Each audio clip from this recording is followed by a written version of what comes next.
hay có do linh tinh tuôn thành chả cho hai ta bao đi còn để thấy nó có theo giờ từng năm với ý một con chim cũng bảo theo trong gốc tia sang đi xuống phía cho ta sẽ khó còn đu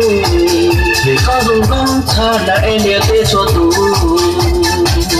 có hai đôi bạn cho riêng ta ông loa nhá của nhá chi cho những sau này từ chế sâu dài ở xa trụ đất đâu mà mong xuống để lo lo không để qua từ su su để qua đu đu xa xa cầu có mù kê chỉ sẽ thế theo ở trong cô lúc bơ doan đê ô xa xa ô tôi ô xa xa ô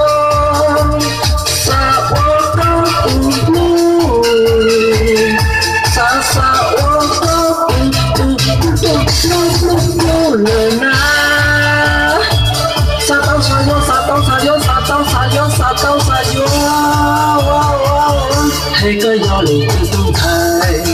cha do hai ta bao đi có thể do cô tụng là eti có do cô lý có do cô tu là tia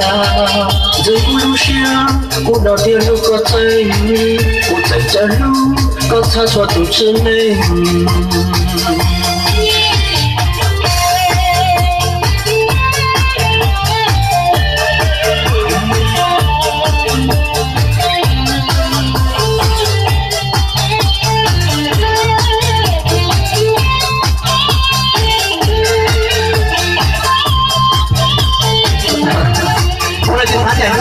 có hai đôi bạn cho riêng ta thầu lo nhá cầu nhá chi cho những sau này từ chơi sâu dài ở xa trụ đất đâu mà mong xuống để lo lo không để qua từ su su để qua đu đu xa xa cầu có mù kê chỉ sẽ thế theo ở trong cô lúc bơ doan đê ô xa xa ô xa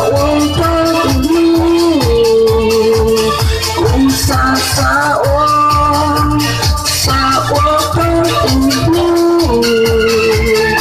xa xa ô tu lệ na xa tao xa yo hay có do lì tung thay cha do hai ta bao đi có thể do cô tụng là eti có giờ cô lý có giờ cô tu là tia rồi cô lu xia cô đầu tiên lúc có tay cô thấy cha lu có tha cho tụi chân mình